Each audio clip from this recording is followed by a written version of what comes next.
All right. Hello, everybody. Welcome to the 411 Ground and Pound MMA podcast, your weekly look into the wide, wacky, wonderful world of mixed martial arts. My name is Robert Winfrey, and I am your host, per usual. I know this is much later than normally anticipated, but I told you guys last week that this week was going to be a little bit awkward. So I'm a little tired.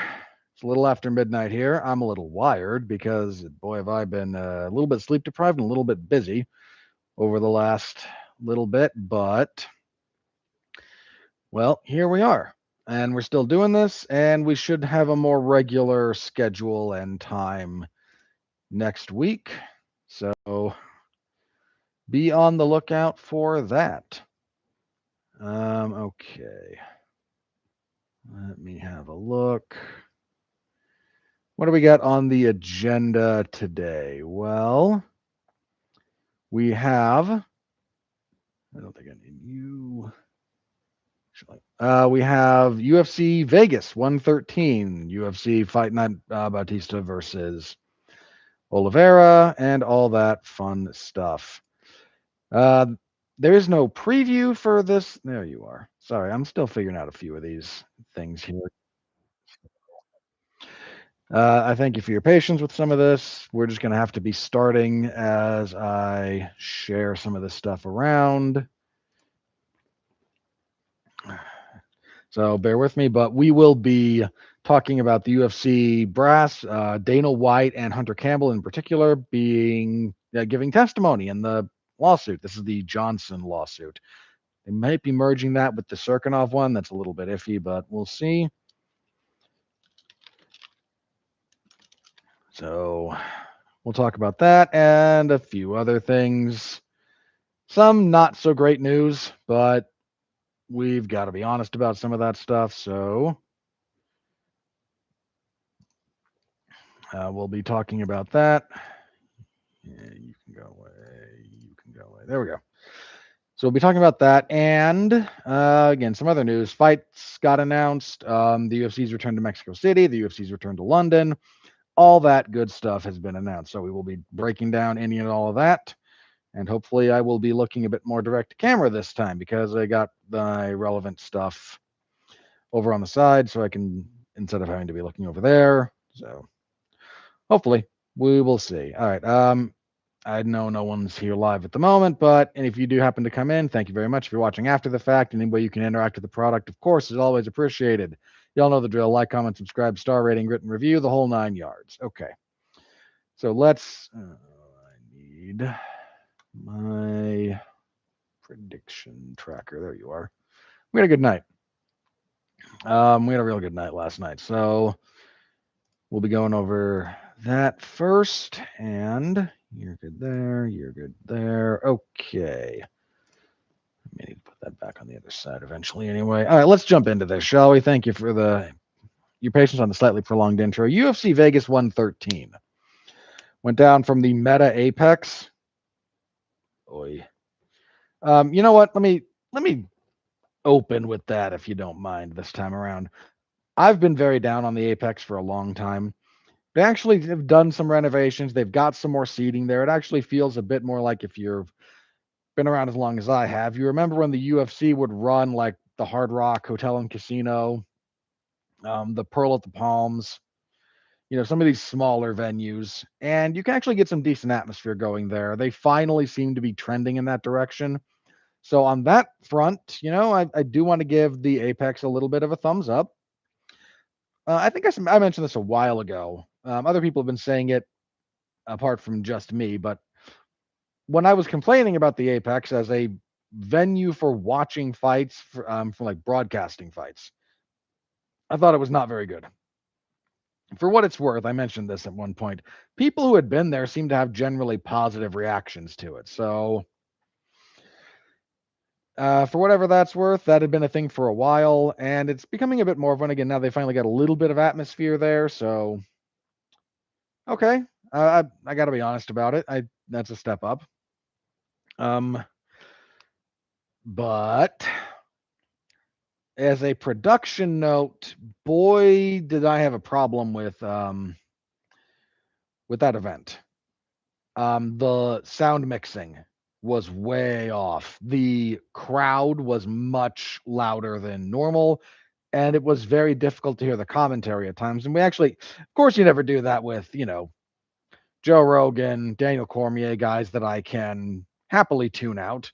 You had to do it to Paul Felder and Laura Sanko, who actually make salient observations on a regular basis. And so, as a production note, guys, you kind of dropped the ball on that one. That was annoying. Listen, the crowd and the coaches being that far forward was a problem. It made the viewing experience at home a little bit gnarly, a little bit less than ideal. So, fix that for next time, people, if you would please. Would appreciate it. Okay, as for predictions, how did we do? I mentioned already, we did pretty good here. I went 12-1, which surprised me a little bit. Most of these were not hard to pick. I'm not trying to pat myself on the back here too much, okay? Most of these weren't super hard to pick. What am I happy about my pick on? I kind of thought Farid Basharat lost. I mean, I'll take the win for the spreadsheet, but I scored that for Matsumoto, so I'm not super proud of that one. Picking Javid over a guy on short notice was an easy call. If that had still been Saeed, Monday I did the tape study I wanted to watch. So I was going to change my pick on that one. If that had still been Saeed Nurmagomedov, I would have picked Saeed. And I think the way that fight played out largely vindicates that bit of that line of thinking. Might still have been wrong, but that's where I would have gone. As it stands, Gianni Vasquez stepping in on, days notice, missing weight too, but I give him a little bit of a pass because very short notice. If you can't make the fighters, if you can't make the weight, just say that. Say you can't make it. If you'd asked for a catch weight of 140, that probably would have been amenable to all parties. Don't. But I think it's the first time Vasquez has had weight issues, so. And on very short notice, I'm willing to give him the mulligan on this one. That's kind of my stance. But picking Javid over a admittedly promising prospect on short notice was fairly easy. So I'm not like pat myself on the back over that one. Jacoby, I think, was a good pick. If I'm gonna pat myself on the back over one of them, I think Jacoby closes a dog there too. But the rest of these were not very difficult. The fact that let me think, because Souza I think closes the favorite. So I went with Brazil. So that's the only one I got wrong. But I mean, again, a lot of these were like Donchenko and Moreno was not hard to pick. Nikolai Veretanikov against a guy on very short notice, not hard to pick. I did go with Veretanikov on that one. So yeah, 12-1. I'm very okay with that. Again, none of these, like I'm patting myself on the back for my expert analysis. Kind of happy with the Jacoby one, but other than that, and again, that's only kind of. The rest. Okay, you know what? No, if there's one thing I will give myself a little bit of credit for, not switching my pick to Muin Gafarov. Because I was tempted when he missed weight that badly. Look, I was willing to give Vasquez a mulligan because very short notice. Gafarov didn't have that excuse, and he still missed by like 6 pounds. You miss by that much. I tend to wind up looking a little bit like, maybe that gives you a big advantage. And he was close to winning that fight. We'll get to it when we get to it, but sticking with Vikwax, I when tempted to go the other way, like that one, I'm okay giving myself a little bit of credit for that one. The rest, kind of whatever. So yeah, 12-1, happy. Year to date, we are 31-6, off to a strong start. Hopefully we can keep that going. So that's where the predictions are. Let's see how so as for the fights themselves, some of these are not going to take a lot of time to talk about. That is the wrong card. was looking at some other stuff for stuff I have to do in a bit. And there we go. All right. Main event. Mario Bautista defeats Vinicius Oliveira via rear naked choke, 4:46 of the second. Bautista looked pretty good. Not too much more to say about it than that. Bautista he's been a good fighter for a long time. I think it's also time, and look, don't get me wrong, I was killing him for the Aldo fight too. Okay, I am not going to pretend I wasn't. I was. Frankly, I'll still think he lost that fight too, but to each their own on that one.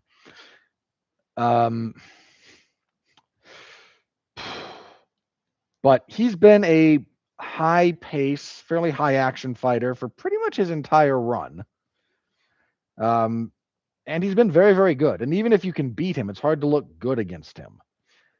And Oliveira in this one, man, some of the stuff he said afterwards. Oy. Oliveira got real tired real fast. And his gas tank's always been a bit of a question. And I mean, dude, he's an enormous bantamweight. That cut has to be brutal. But you signed to fight a guy with a really, really good motor at 135. Like, you have to be prepared for that. And he was tired in the first round. And then he also says, like, yeah, I broke my arm in December. Like, there's no way that thing was fully healed by now. I mean, it sort of depends on how bad the break was, but like, you were fighting inadvisably close to having a broken arm.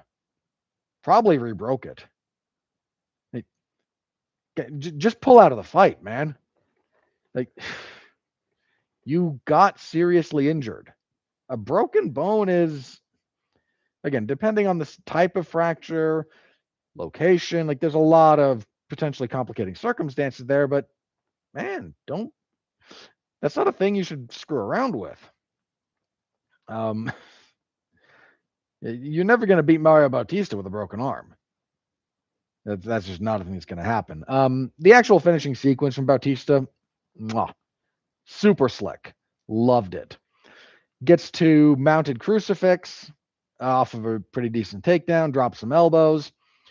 Oliveira bridges and gets to his knees. Well, sort of. He tries to buck and bridge. Bautista gets a Kimura grip on the far arm, steps over the head, so reverse triangle into the Kimura grip.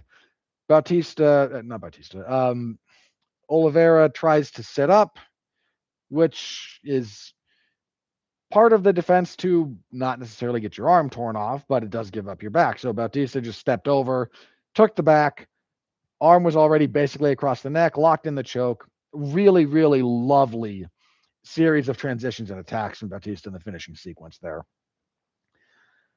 He wants a rematch with Corey Sandhagen. Those two fought in Bautista's UFC debut.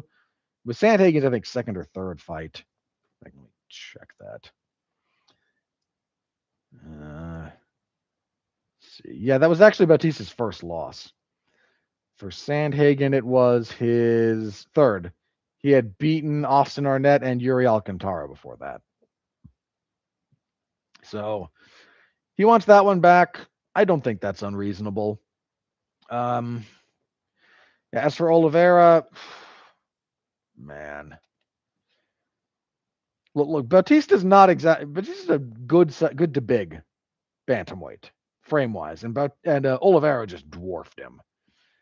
Like, he's probably going to have to move to featherweight in the near future. I think he even admitted that. So we'll see, but man, this was a bad performance from him. There's enough circumstances that like played into it that I'm not ready to completely throw the baby out with the bathwater, but some retooling at a minimum is definitely called for in this instance. So good main event. Co-main event, another good fight. Kyoji Horiguchi, sort of good. I got to talk about this in a minute.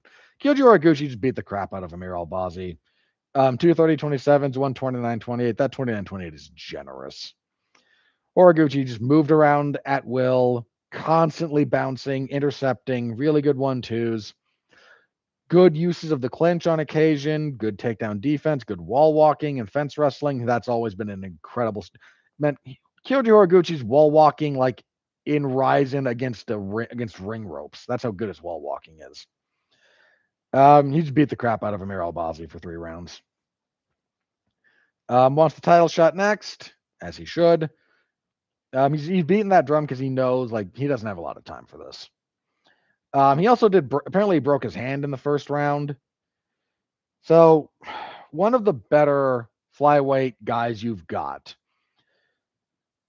just fought in a kind of pointless fight with a guy who's just kind of there on an Apex card in the co-main event for no good reason and broke his hand and is going to be out for a while now. Good job. Like Horiguchi should have been the one lined up to fight Van or Pantoja. And I know that things got a little bit dicey with how the Pantoja Van fight went and Pantoja's timetable for return. Like I get that those plans got upset a little bit with how that fight played out. I really do. But Horiguchi should just be next. Like I get you've got some other guys there, but who's going to complain? And man, we got to appreciate Kyoji Horiguchi. Comes into the UFC fairly early. Goes like 7-1, 8-1. Only loses to Demetrius Johnson. Beats everybody else.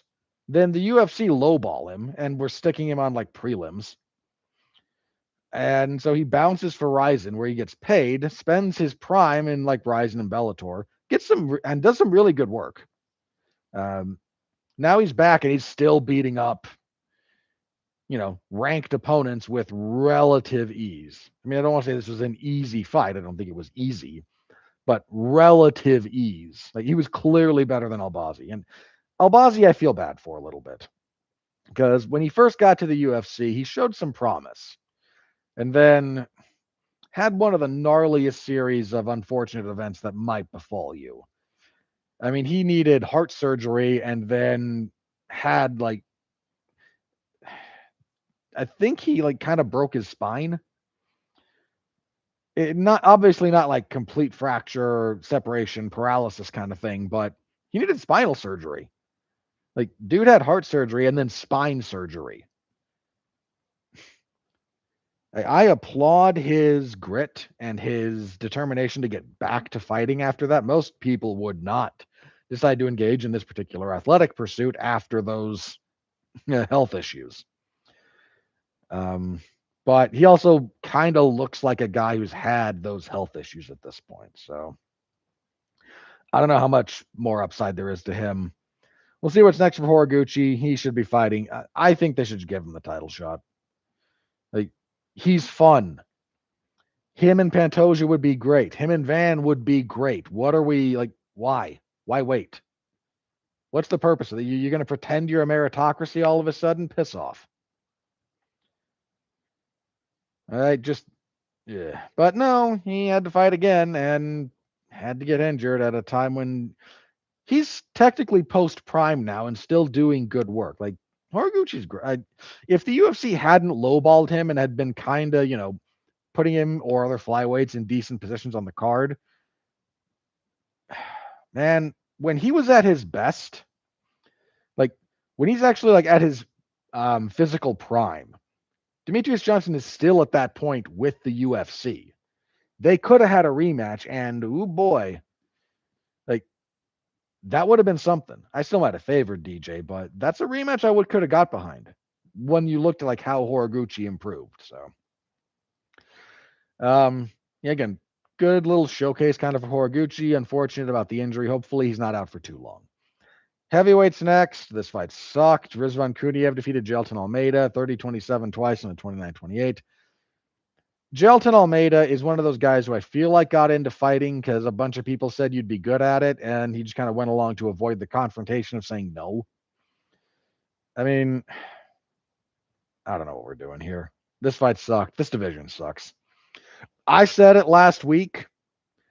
A few other people have like this notion. I don't know if they heard it from me or if this is a general sentiment that's brewing. I'm not trying to big myself up and say like I am influencing the thoughts and like the talking points, but I can't. It would be unreasonable to assume I was the only person who made the comparison that like Tim Sylvia would be beating most of these guys. But seeing other people say it, you know, and I think it's true, man. Dude, somebody posted like, here's the rankings from 10 years ago, and you look at just the degeneration of this division, the deterioration, the erosion. Man, like Fabricio Verdum, the like good prime, basically Verdum, he'd run the table on the heavyweight division right now, basically. Like there's two guys who might give him a fight. He would bulldoze the rest of these people easily. And yeah, man, like the best version of Tim Sylvia dropped into the UFC heavyweight division right now is a title contender.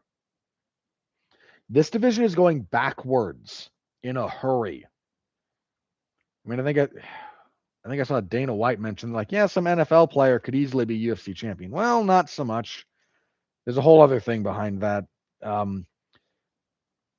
But like, if you're a big guy and a good athlete, why would you do this to yourself? The money's not worth it. And it's been not worth it for a long enough period of time that everyone's kind of just moved on from it.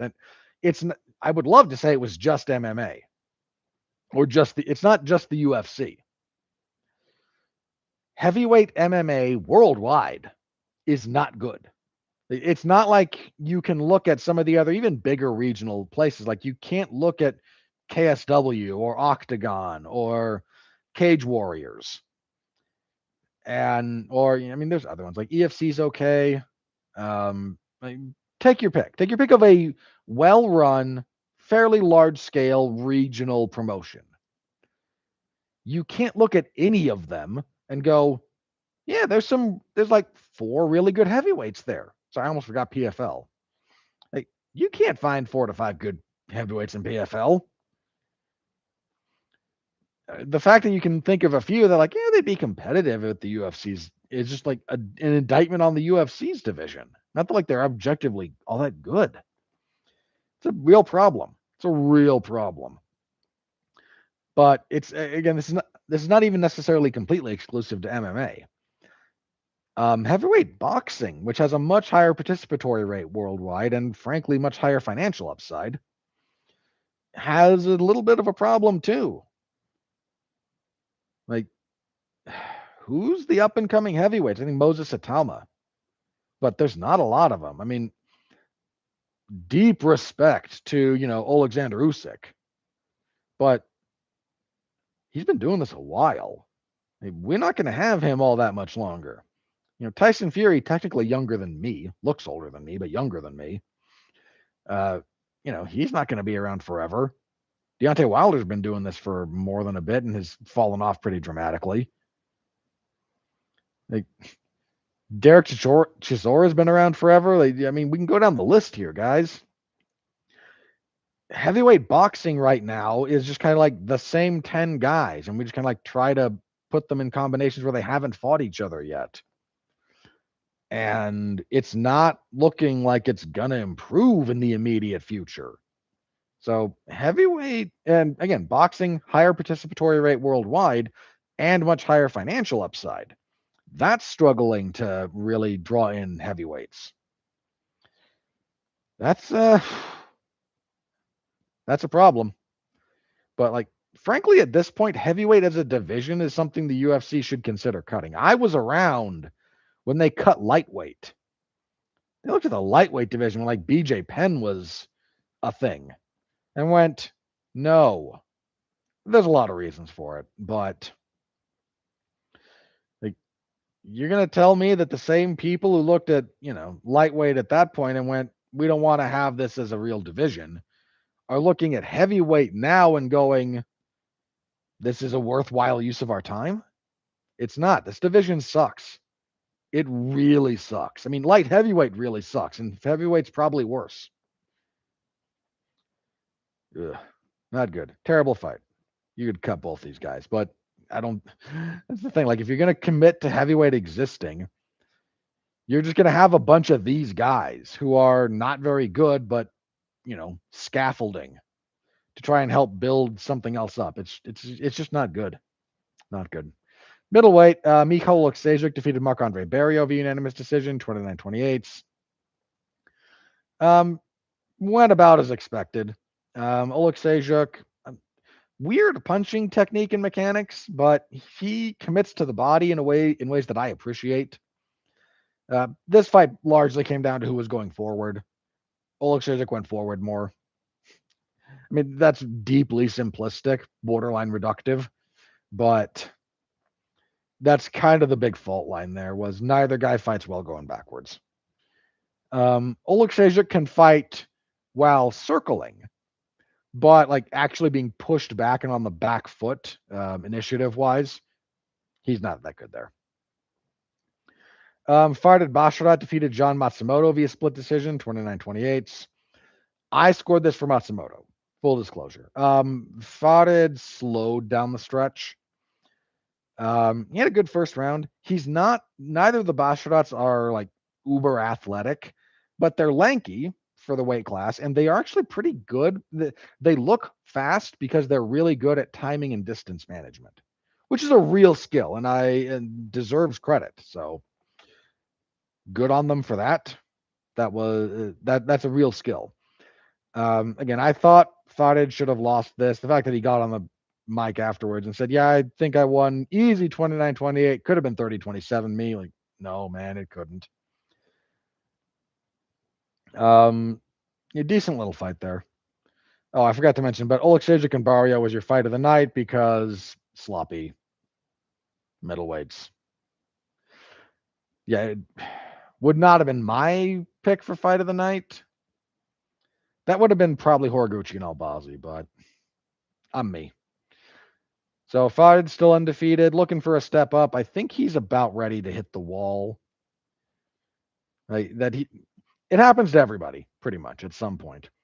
Things are going along, you get to the point where you skate by a time or two, and then you slam into the wall and you have to like rebuild from there. Even if you win your fight where you hit the wall, if you have to take the right lessons from it. Best example of that one is Khabib. Khabib ran into the wall that was Gleison Tibau, and he got that win. Live, I scored that for Tibau. On rewatch, I'm much more sympathetic to scoring it for Khabib, but the 30-27s there just feel weird. Anyway, Khabib won that fight, but that was a wall because his game didn't work. Like Tibau stifled his offense. The only problem was Tibau's own offense was not super impressive, so all he had was his defense. And scoring defense doesn't score in MMA. But Khabib took the right lessons from that, even in victory. Like, okay, hit the wall, made the right adjustments. I think Farid is about ready to hit the wall. Jon Matsumoto, fun little bantamweight fighter, but I think his last like 3 fights now have been split decisions. He's gotta find a way to make his fights and offense easier for judges to get, which is it's a weird bit of this whole thing, but there's 3 people whose opinions matter.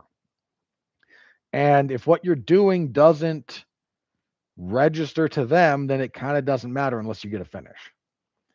So there's some tweaks that I think have to be made there for him. Light heavyweight, Dustin Jacoby stopped Julius Walker, punches and whatnot, 142 of the second. Walker, a lot of mat returns and clinching in the first round, and then he slowed, and Jacoby just punched him in the head a lot. Late stoppage here by Dan Miragliotta. They should have stopped this earlier. He should have. He really should have. But good win for Jacoby. Light heavyweight kind of sucks, but it does. It just does. I mean, Julius Walker is one of those guys, slightly young, little bit, green, but they're trying. Like, the problem is like the UFC is trying way too hard, and their strategy for this is just throw everything at the wall and see what sticks. And that's a bad. If you're a fighter getting to the UFC when they're throwing everything at the wall to see what sticks, That's a very dicey proposition. But that was your main card. On the prelims, Daniil Donchenko beat the crap out of Alex Morono, 2:30:26 and a 30:27 via unanimous decision. Morono came out, man, only the one knee sleeve. That's just asking for it. If you've got something wrong with one of your knees and you need, a knee sleeve, sleeve them both. Heck, tape your ankles up too. Like, try to obfuscate which one is in danger. But if you come out like, yeah, my left, and just wearing the knee sleeve on the left knee. I mean, even if you're like and Morono's a good guard player. I mean, not super good, but pretty good. And does a lot of arm bars. Like, he might just want the knee sleeves for the friction. Like, there's things you can do there to make it look like you're not injured, but you don't normally tape anything up, and suddenly you show up with a knee sleeve. Like, yeah, something's up there. So Donchenko kicked his lead leg repeatedly. Donchenko needs a little bit of work on the gas tank. He slowed as this went down, but Morono is kind of washed at this point. Nikolai Veretennikov defeated Nico Price via standing knockout elbow punches. There was a knee in there, 142 of the first. Price took this on short notice. Poor decision.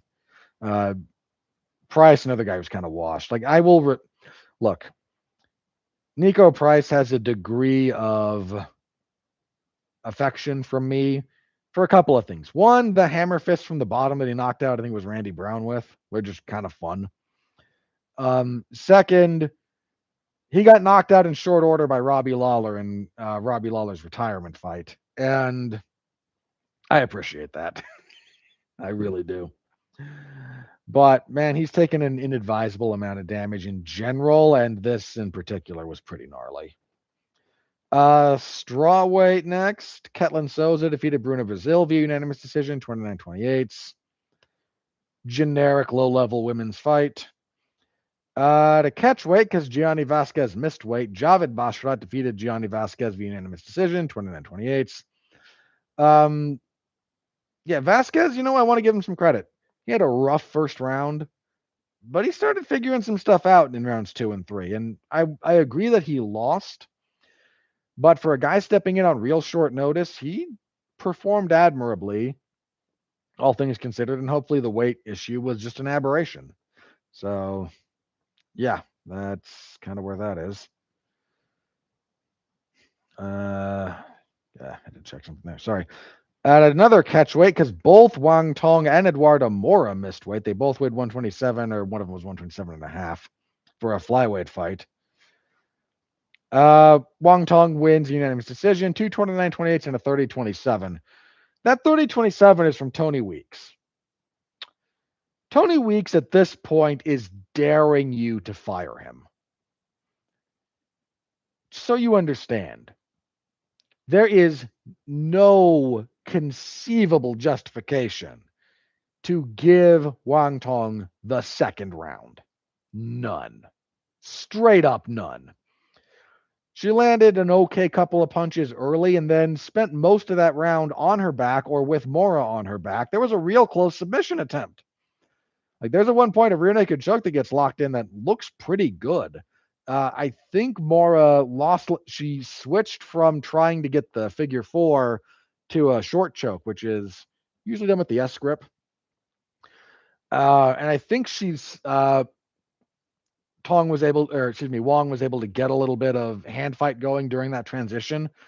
But there was a minute or two there when it was like, oh boy, she's about to get choked out again. It was that close. You can't, again, no reason to give Wang the second round here. Absolutely none. Now, again, Wang clearly wins rounds 1 and 2. I mean, clearly. She's willing to commit to body shots, and against a wrestler, that's real good, because in the first round, Mora does, in fact, level change into a right hand that drops her. Third round, yeah, pretty classic stuff from Wang. In fact, she did some good grappling in the third. Like, nothing super impressive, but enough when Mora was like just desperately trying to tie up. So, a couple of things. One, the weight miss from both women is really unfortunate. Wong's has this thing where, like, in Valentina Shevchenko's last ever fight in kickboxing, Wong beat her. And you might think, like, boy, they could do something with that. And then you watch Wong's grappling and, like, no, like, if those two had an MMA kickboxing match, you know what? Yeah, Wong might actually beat her again. That's very possible at this point. Shevchenko has slowed down enough that I could buy that. But Shevchenko would just grapple her to death. That's just where we are with that. So it's becoming a little bit less interesting. As for Mora, why do I react like that? This is her third time missing weight in the UFC, and she's done it across two weight classes. She missed weight twice at strawweight, which always looked like a terrible weight cut for her.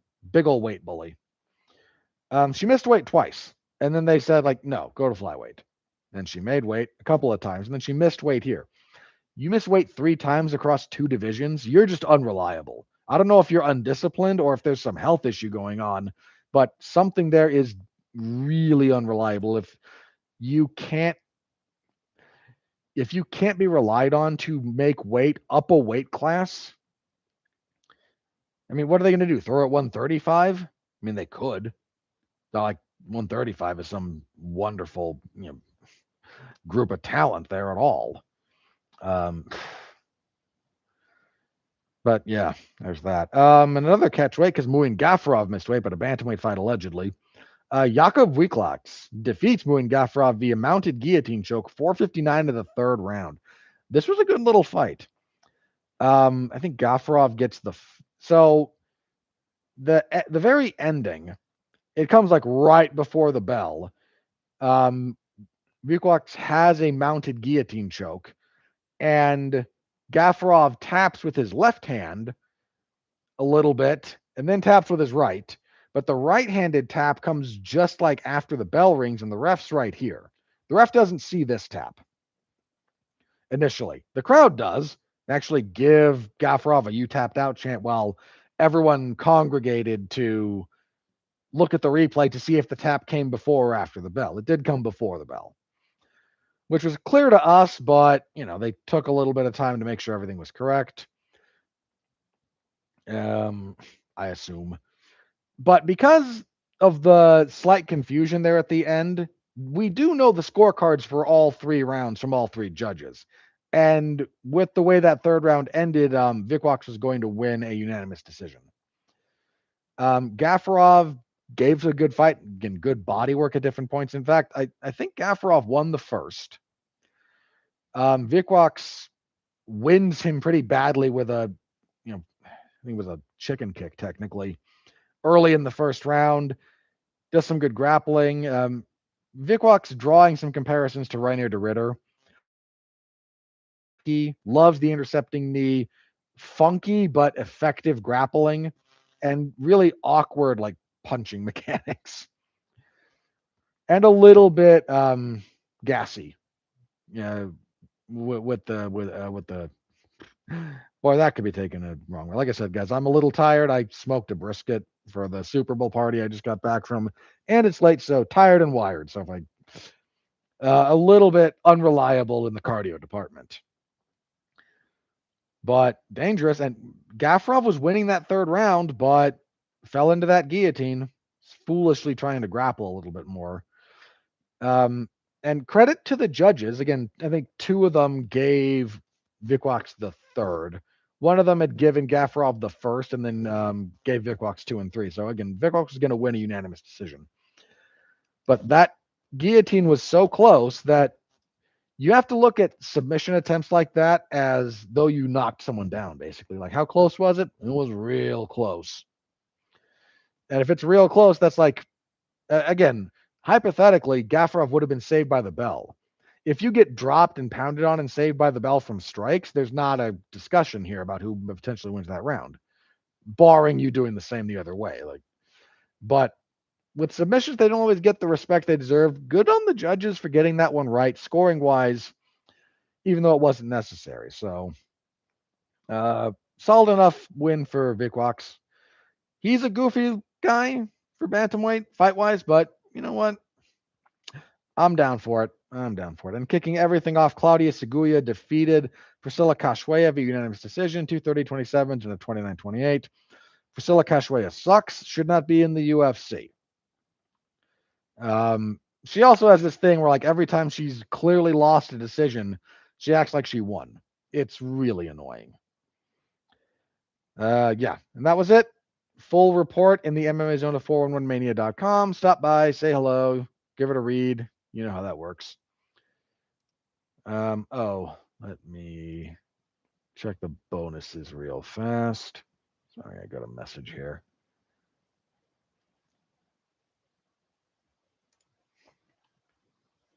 Okay, it's not super relevant. Sorry. You'd think I wouldn't get messages at like 1 a.m., but well, such is life. Fight of the night I mentioned was Oleksiejczuk and Barrio. Okay, it's a UFC brass kind of happy fight. Performances went to Bautista and Vikwax. Yeah. Okay. I mean, the only other options were Veritanikov and Jacoby, and that's kind of flipping a coin. So, yeah, again, full report, MMA Zone of 411mania.com. Just stop by. I'll fix that later. Say hello, give it a read. I got all the finishes linked there. For some reason, like the first one every time from the official Paramount UFC account doesn't like to be embedded. Every other one does, but that first one, not so much. All right. Yeah, that didn't take super long. Okay, let's move on. So the big news of the last week was Dana White and Hunter Campbell and a couple of other people from the UFC testifying in court. The UFC is facing potential sanctions and stuff like that from what's called spoliation. So we talked a lot when the Lee case, the Kung Lee et al. Case, got settled. There was another lawsuit ongoing that covered the period of time from the end of the Lee case, which was I think this one starts at 17, to present. This was filed primarily by Cajun Johnson, and there's another one for the same time period filed by crud, his name just escaped me. Misha Serkinov. There we go. I got there. Filed by Serkinov. This time encompassing all the fighters who signed contracts wherein they agreed they'd never take part in a lawsuit, and any disputes with the UFC were settled in binding arbitration. So that's the thing. And part of what's going on here, because this is all about anti-competitive business practices for the most part, wage suppression, competition suppression, market manipulation, all that fun stuff. So there's a lot of data that has to be collected on this. And as part of discovery for the Johnson case, the UFC was ordered to turn over a lot of emails, text messages, phone data. So any communication that would have occurred, not just via text message, but via any other social media platform or any other app that allows that kind of communication, WhatsApp, anything that allows DMs. So, X, Instagram, all that good stuff. And there's a big old chunk of time where the UFC did not disclose. There's a bunch of phones they didn't disclose. There's a bunch of data that they didn't disclose. And the purpose of this whole thing was basically like, okay, this looks like you're obstructing. What's going on? And you have to justify yourself, or again, potentially be hit with fines or rulings, or very, very, if this goes to a trial, there's some like really negative instruction the judge can give as part of, punishment for your non-compliance. There's all kinds of stuff that can go into this. So a couple of the big things that came out of this. One, something we'd all kind of been talking about for a while, but Dana White, under oath, testified that he does not have a big hand in the day-to-day operations of the UFC or matchmaking or contract negotiations or any of that stuff. Again, it's been talked about for a year and a half, maybe two at this point, that Hunter Campbell is basically doing everything that Dana White used to do 15 years ago, give or take. That Dana's role shifted, especially once the TKO merger, well, the sale to WME and then the TKO merger of UFC and WWE into that entity. That he's kind of been stepping back from that, and not super surprising. But at the same time, like, there's a period of time that he's claiming he had nothing to do with it. That looks like he had a lot to do with it, especially if you believe some of the content the UFC was putting out. So that's a little bit dicey. How much you want to believe what was said is up to you, but I can tell you what you can find, like summations of this stuff and what Dana White is again saying under oath. So if he's lying about this, perjury is a heck of a thing. So yeah, and again, a lot of this has to do with what happens to missing phones, the UFC being under legal restrictions about this stuff. Because if you're being sued over this stuff, your legal department has a basic responsibility to tell everyone we're being sued. There's data collection. We don't delete anything anymore, and that has to be retained and then turned over to opposing counsel. And if you don't do that, and this is where Hunter Campbell might get in trouble because he was the chief legal officer for the UFC. If he didn't do his actual litigious duty, that can be a problem. It can be a real problem for him. So if you want good summations of this, Fight Opinion on Twitter, X, has really good summations of this stuff. He's listening in the whole time it's happening live and just posting updates.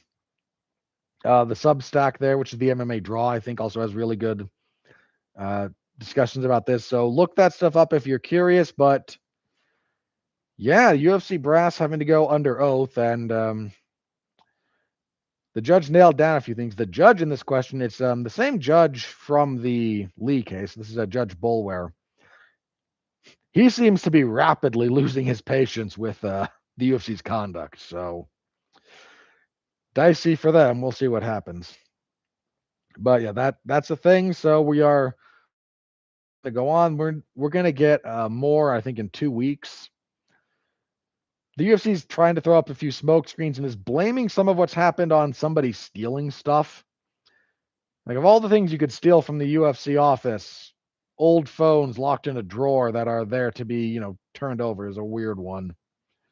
Weird thing to claim, but, it's slightly more believable than, boy, somebody sure did break into our totally legitimate daycare center and take financial records and enrollment data that would have proved we're a totally legitimate daycare. So I'm not trying to get overly political about that. It was just so stupid. Boy, somebody sure did break into our office. Yeah, what'd they take? Well, only the things that would totally prove our innocence. Right. Yeah. And what did this alleged thief, who's apparently a relative of Ari Emanuel's, take? Some little league ring, a couple of phones that were, supposed to be held over for data turnover. Nothing major. Okay. Right. Sorry if I'm overly, skeptical about some of the stuff, but that's where we are all the way around. Hey, we do have a couple of people watching. Thank you. Hi. Don't know when you came in. I just saw the thing in my stream there. So thank you for listening. Or if you're a view bot, you know what? I'll take it at this point. Feel free to interact with the chat, of course, if you are so inclined. There's a bit of a slow mode there, but it's not too bad. And I will interact with you if at all possible. So, especially given the time that this is going on, because, man, I am late for me, which is really late for the majority of the American population, apart from the West Coast. They're still only at midnight. All right, let's move on then. As a minor programming note, I will have timestamps to all of these individual things in the description after this is done being live. I'll edit the description and put those in. So if you're watching after the fact, that's where you can skip around if there's stuff you specifically want to hear. Okay. So Ilya Topuria, let's update things on him. The UFC lightweight champion finalized his divorce, and that all seems to be settled. He's back in camp and is looking for the White House, as most people are in the UFC these days, I guess. There's a non-trivial chance we'll get Gagey and Topuria at the White House. That card is so weird. You've got what the president, Donald Trump, is saying. There's going to be, a bunch of title fights, and it's going to be great, and we're going to build this giant 100,000-seat stadium. I mean, the president has a penchant for wild exaggeration. Sometimes it's amusing, like this, because watching the UFC have to either scramble to acquiesce to his wishes or desperately try to downplay all of it has been very amusing to me personally. And then I think it was Ari Emanuel came out this week and said, no, it's only going to be like 6 to 7 fights. I mean, you haven't had UFC a 6 to 7 fight card in like 30 years. I find that proposition extraordinarily doubtful. What you might get is a 6 to 7 fight main card and maybe a more abbreviated preliminary card. But if they go with a single digit fight card as intended, that would be a first pretty much for me. So we'll see about that. But Topuria does look to be back in the gym, back on track, and we should get some more news about him in the near future. That's good. That's a good thing. Getting that title back in rotation is a good thing. And Topuria, I'm happy to watch Topuria fight. He's always a fun watch. Oh, okay. Yeah, that was the last of that. My caffeine of choice happens to come in the form of cherry Coke or Dr. Pepper, and I said I'm gonna push through this because I'm a professional. All right, we're gonna rapid fire a few of these things here. So, Jon Jones made some news when he mentioned he has pretty severe arthritis in his hips. At least one of them. I can't remember if he said left or right. He may not have disclosed it, and he's claiming he needs hip replacement surgery. Now, for a guy who wrestled for as long as he did, and he had a fairly decent collegiate wrestling career, Greco-Roman mostly, and again, like junior college, and then has been fighting and engaged in athletic endeavors as long as he have. That's not unheard of at all. I mean, happened to Ben Askren. It's not uncommon. It's not like every fighter in the world needs a hip replacement before 40 or around 40, but it does happen a little bit more than you might think. That is it's weird. I don't know if he's being honest because it's Jon Jones. Like, he's got about as much credibility as Dana White in terms of things he just says, which is to say you definitely need independent verification if you're gonna. They should not be taken at face value just at all.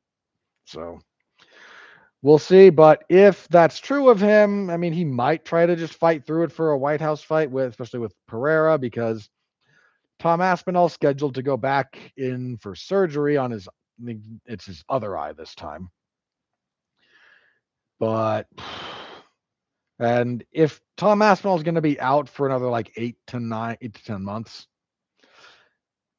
the UFC might just strip him and then might just go with Pereira and Jones. We live in a very odd timeline for some of this stuff. Again, that's also assuming that Jon Jones is being honest, which is not an assumption I'm willing to make at face value these days. All right, we have another bit of unfortunate news, but I feel like talking about it, at least for the sake of honesty. So, Brazilian Jiu-Jitsu legend, Andre Galvao, who I think he fought in the UFC briefly. I feel like he did. Hang on. Strikeforce. Right, Strikeforce. He had a couple of dream fights, couple of Strikeforce fights. Yeah, he got stopped by Tyron Woodley in 2010. I knew I'd seen him in MMA. I just, couldn't remember exactly where. Tremendous achievement in grappling across IBJJF, Abu Dhabi, the ADCC, like a bunch of stuff like that. But so he got hit. There's some allegations came out about him this last week of sexual harassment and abuse of female students. And immediately, because he had a string of like franchise gyms, I think it was Atos, and a mass exodus, as there should be. Well, put it this way. He is certainly legally innocent until proven guilty. So I'm not going to try and like throw too many stones at him in that respect, but I've said for a while now that this happened in the traditional martial arts space. Following thing, a lot of frauds got into the traditional martial arts space. And more than that, it became kind of one of those places that a lot of not good people, predators, you might even say, started gravitating towards for a number of reasons. That has continues to plague in some respects, the slightly more traditional martial arts community. And I've called them out. Not that my voice is like the biggest or best at any of this, but I don't think they've done a very good job in general of policing bad behavior. There's a bunch of them that tolerate nonsense. And if you'll tolerate nonsense, there's a lot that you'll tolerate. And just the traditional martial arts community needs to be better about self-policing on this stuff. Now, the grappling community, especially jiu-jitsu, has a little bit less nonsense. Not none, but less. Largely because a giant component of jiu-jitsu culture is real world competition or like live sparring, because you can roll as hard. Okay, you shouldn't roll as hard as you can in like legitimate competition. That's kind of a bad thing to do to your sparring partners, but you can go pretty hard. Same thing with like wrestling. Like one of the advantages of wrestling is you can just go basically full bore and get really used to it. Whereas in boxing, kickboxing, like striking disciplines, going full power, full bore is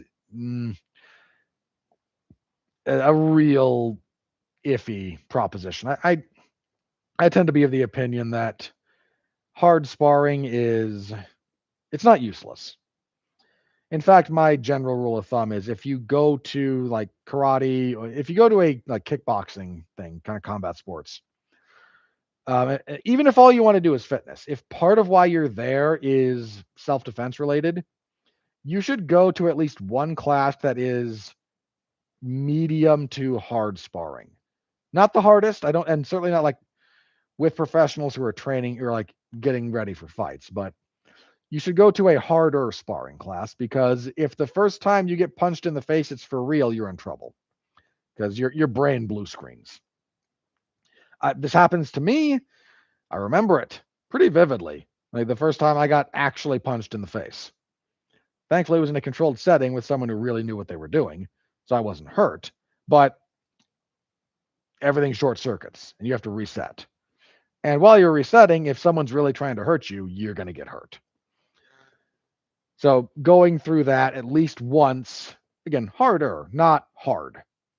But wrestling and jiu-jitsu, you can go pretty hard, pretty consistently. And, you're not like getting cut up or tons of concussions. Plenty of other wear and tear from jiu-jitsu and wrestling and whatnot, but you can go live more often. So they don't have as much BS. The same way that, there's people in the traditional martial arts space who still teach energy manipulation and no touch knockout and all that crap. It's crap. Believe me, guys, if I could throw a Hadouken or a Kamehameha, I would love to. It would be the coolest thing in the world. You can't, because we can't manipulate energy like that. It doesn't mean there's no like slightly, there's more energy to the human body than just what we think necessarily, but it doesn't manifest itself in energy manipulation. That's just you. It could, if you want to have fun with it, it's a meditative truck. Like you can play with it when you're meditating. Like, ooh, look, I can play with the energy. Like, okay, you're meditating. Like that's supposed to put your head in a different space. So I don't care if you play with that. I care if you say, look, we can do again, like you kind of clap your hands and you like feel the vibration there, and then you're like, yeah, hey, look at that. And if you do it while you're meditating, it feels different because you're putting your brain in a different space where your tactile sensations become more susceptible to suggestion. But again, for meditative purposes, it's whatever. If you tell people that you can then use that to defend yourself or hurt another person or anything like that, you're a liar. You're a fraud. And that I care about. Now, jiu-jitsu, again, doesn't really have as much of that. They've got some of their own weirdness. But you don't, if you go to a jiu-jitsu school, like I'm going to energy manipulate you, you're going to get like taken down and choked out. Haha. So then there's no tolerance for that. Jiu-jitsu will tolerate a lot more bad behavior from people than a lot of other places, especially if you're successful. If you have, a list of accolades as long as my arm, enough gold medals from enough prestigious places, boy, you can do some stuff. So it's nice that the jiu-jitsu community seems to be reacting appropriately, assuming these are true allegations. But it should not have, if the allegations in particular are true, it should not have taken this long for them to come to light. But so yeah, that's not pleasant to talk about or think about, but in the interest of honesty and everything, it needs to be said. That happened. It's ugly. If Galvao is in fact guilty of this, I hope that the repercussions are appropriate. And in that case, they would also be severe. But yeah, jiu-jitsu guys, you've got to be better about policing this stuff because there's no way this came as out of left field for everyone in his orbit. Like so for some it did. I'm sure for some it did. But anytime you get someone assuming he is guilty, everything I'm about to say is predicated on that assumption.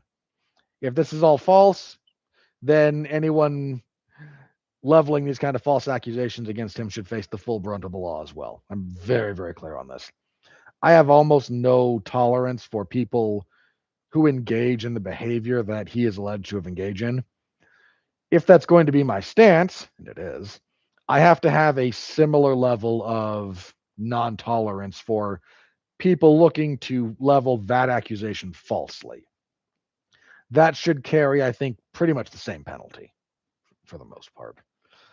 So, predicated on the assumption that he is guilty, which I'm using for rhetorical purposes here, not for like legal litigation or for saying that I know anything. I don't.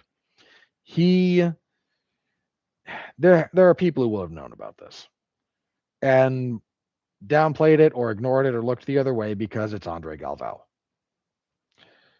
That's just how this goes. And once again, traditional martial arts is far from immune to this.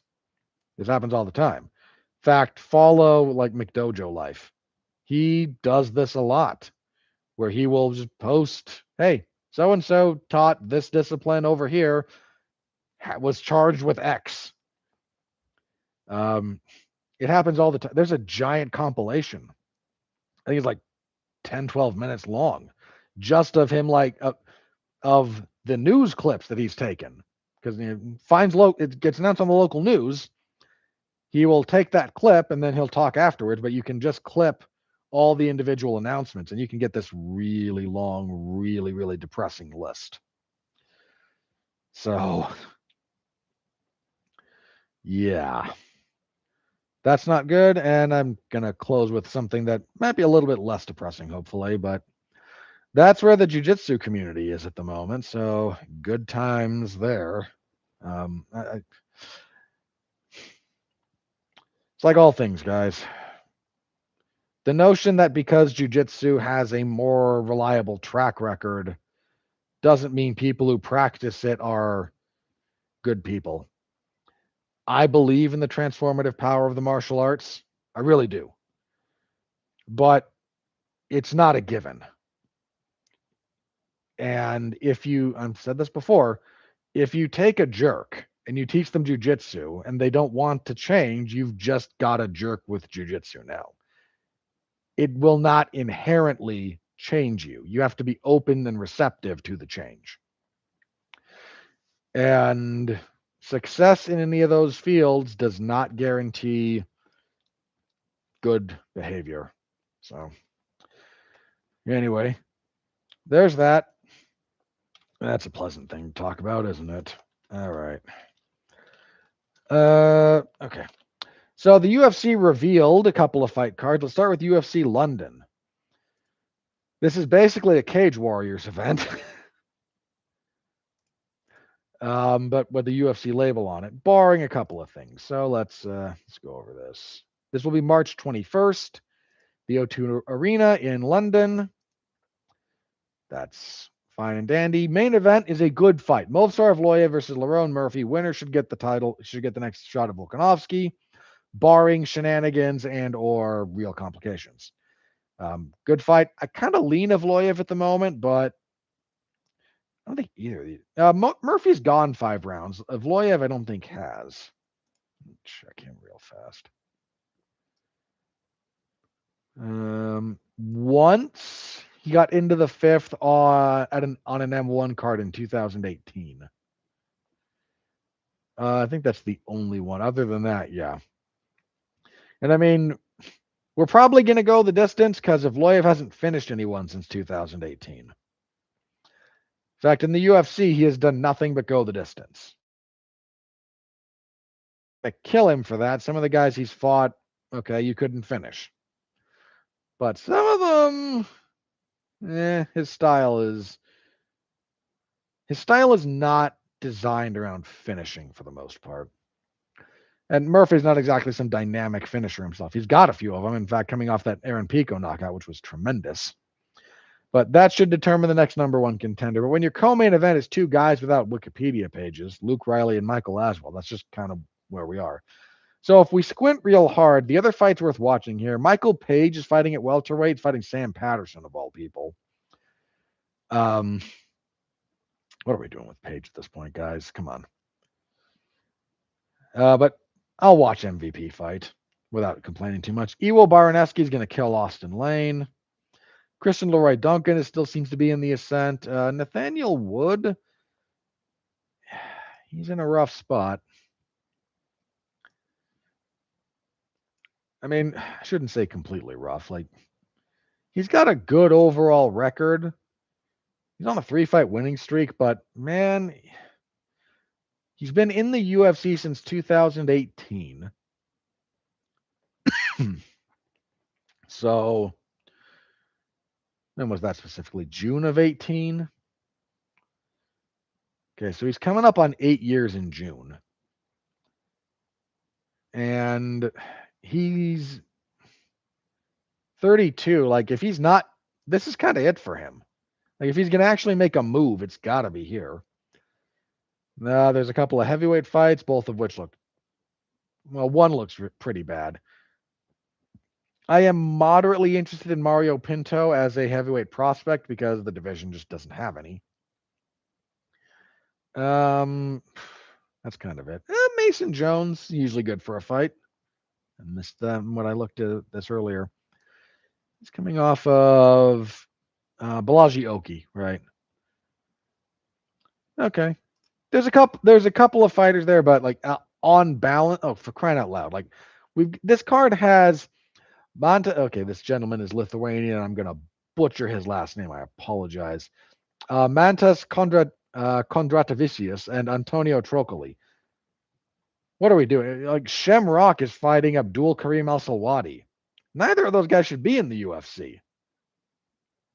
The heck are we doing here? Anyway, we also had announced, bump over here real fast so I can note this properly. We also had announced the UFC Mexico City card. We had known this a little bit, but they had to change the main event. This was going to be a main event of Brandon Moreno and Asu Almabayev. Not a bad fight. Almabayev pulled out, and he's been replaced with Lonnie Kavanaugh.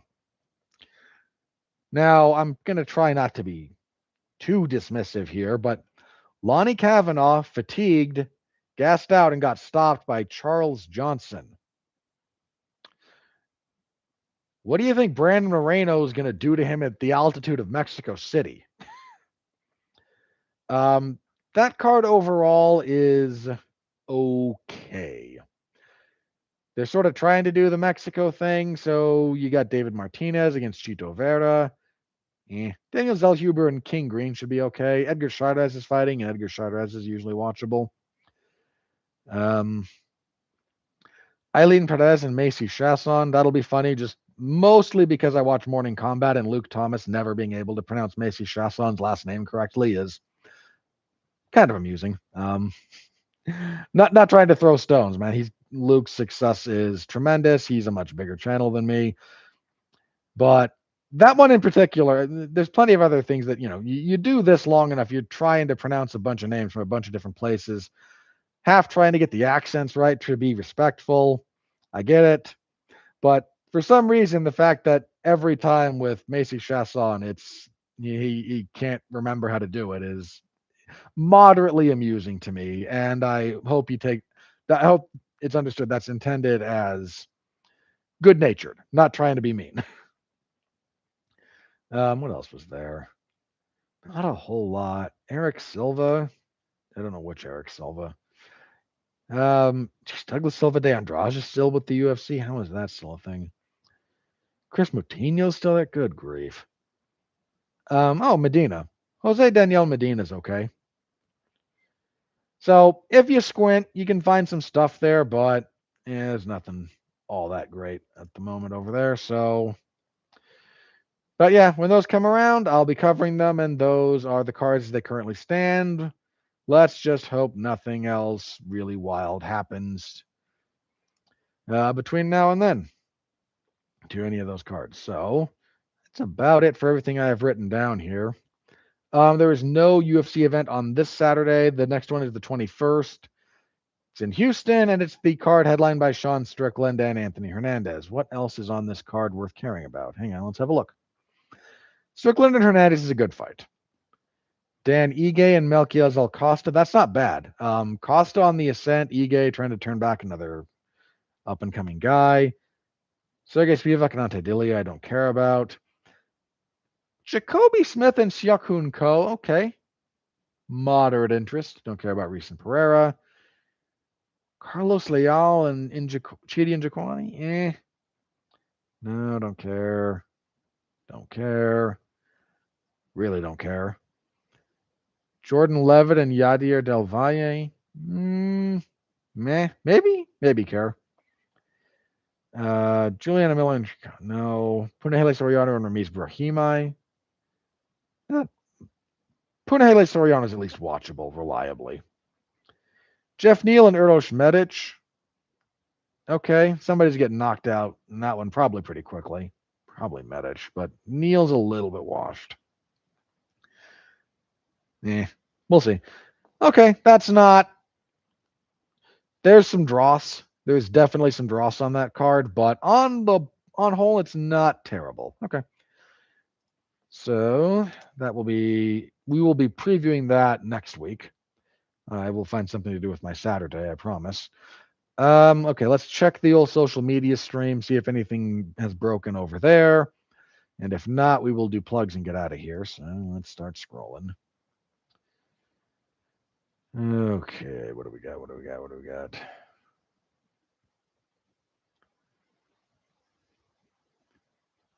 Okay, sorry. Normally I used to do this with a pause when I could just scroll and not have to worry about it, but I have to talk to you guys, so this doesn't look like me staring blankly into the distance. Let's see. No, not fight related. I don't think anything fight related looks to have dropped.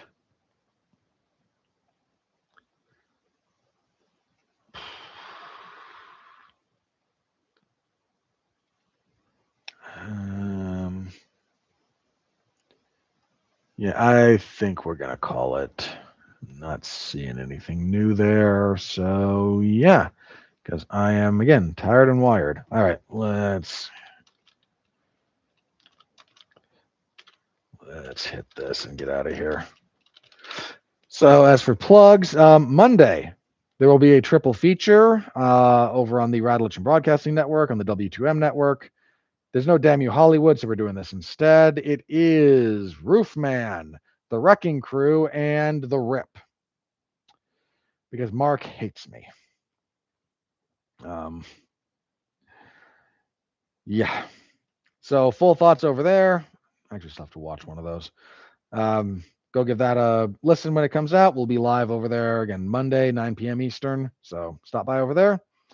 I cover mixed martial arts and professional wrestling at 411 Mania, of course. This week I will have SmackDown. Actually, last SmackDown was pretty good. High 7, I think I rated it. Would have been a real killer 2-hour show. 3, hurt it a little bit. Would have been a killer 2-hour show. So we'll see if they can keep that momentum going. But SmackDown has been the B show for a while now, and it's been real obvious. So we'll see how that plays going forward. And then again, no UFC event this Saturday, but next week we'll be back here. I'm gonna aim for a more reliable time, probably something more like 9 or 10 Eastern. I'll figure that out more in specific at that point in time. But 9, 10 Eastern, come on by, and we'll be here.